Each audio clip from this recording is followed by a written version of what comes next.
Welcome to this week's Peeves Tips and Tricks, a holistic lifestyle YouTube channel, part of the Holistic Collaboration series, and I am Sherry Bainbridge.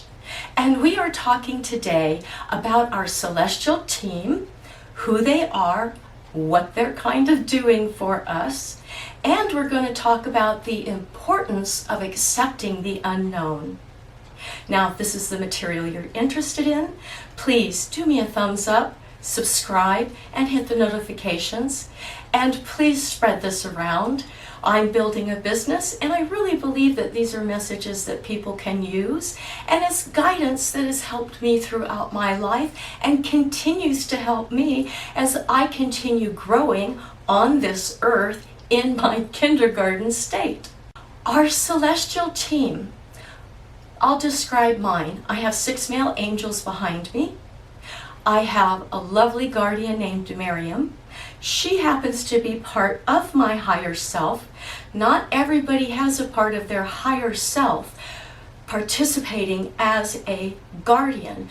This depends on where you lie in the order of things and where you lie in the order of ascension. Ascension, a big word.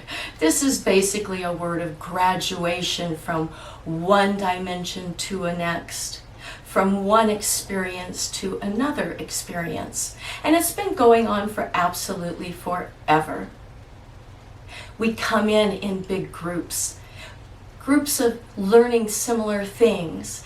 You ever meet somebody and you just know that person? There's something so familiar about them, but you have never met them before.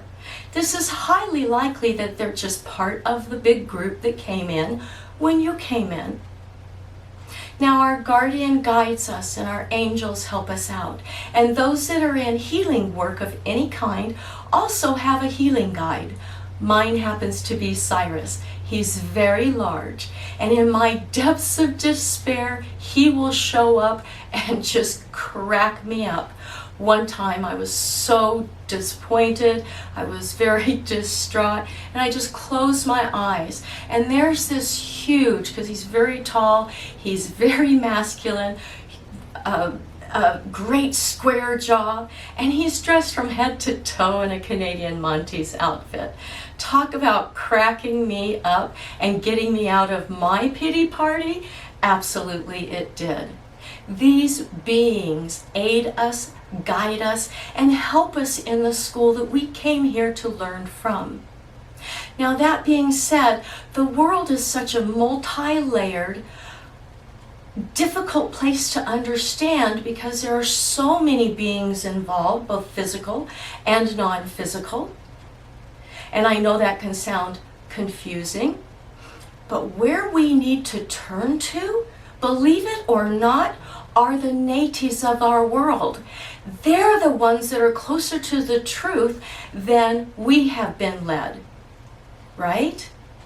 The domination of the world, the domination of the earth, the manipulation and controlling of nature. Are these working for us? No, they're destroying our earth. They're destroying what nurtures life here. It is our natives that have learned in the past how to be part of the whole and the whole part of them. This is why they have fabulous ceremonies and rituals for everybody to get on the same page with energy, with our cosmos, in order to manipulate and alter and aid ourselves. All nations pretty much have called upon natives to help with making rain, to help with making snow. There are countless and countless records of this. So it's proven, it's been repeated over history, just like our science likes. This is an earned effort. It is not given. We are meant to participate with energy and spirit, not to dominate, not to control, but to participate. But there must be knowledge, preparation, and skill in order to do this. And one of the biggest things that a person can learn is the acceptance of the unknown. When we are accepting of the unknown, then we let go of needing to control. We let go of manipulation. And we open up the door for that connection so that energy can flow and help us out, making life a little easier. Once we have this acceptance and we are connected to this part of our cosmos, part of our world, part of life, then change occurs. Blockages in thought start to be overridden. The subconscious starts to step up and walk over the conditioning.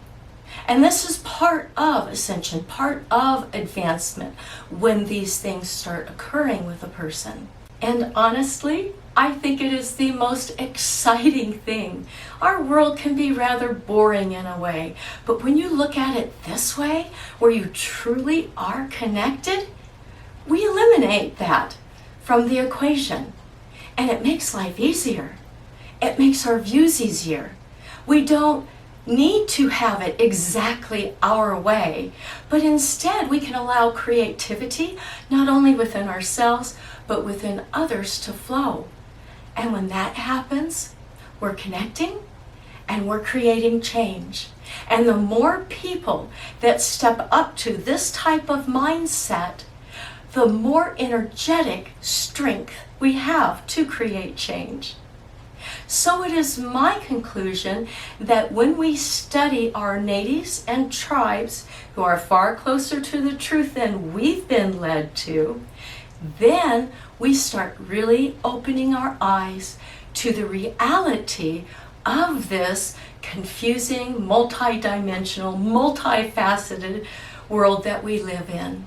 Nature is meant to be lived with. This is how to gain acceptance of the unknown. That it's okay. It actually adds a great excitement in life when we are accepting, observing, and getting back to the roots of who we really are. The best thing to happen is when we surrender to this. And this is what we are surrendering to, the acceptance of the unknown, and that we are here to learn and being guided for whatever those reasons are. We can argue those forever and a day. But our goal here is to learn something, to develop, to grow, to share, to become a part of, and to trust that wherever this leads is what we are meant and have agreed to do so. So this week, I would like you to sing, to dance, and to get reconnected with nature. Do some reading about natives. And if you want to learn about their medicine, boy, that's a great place to start. But remember, you don't need hallucinogenic drugs. You don't need fancy outfits. They're not necessary. And these rituals have been played over time, and they have strength because of it. They are imprinted with strength because of it. And this is what causes them to be a little more powerful than an individual connecting all by themselves. Because we can't. Do you know that? We can't. We are part of the whole, and the whole is part of us. So remember, the next time you're talking to somebody, you're talking to yourself. Have compassion, have kindness, have an open mind, and be okay with the unknown. Namaste. Have a great week. I plan to. Bye.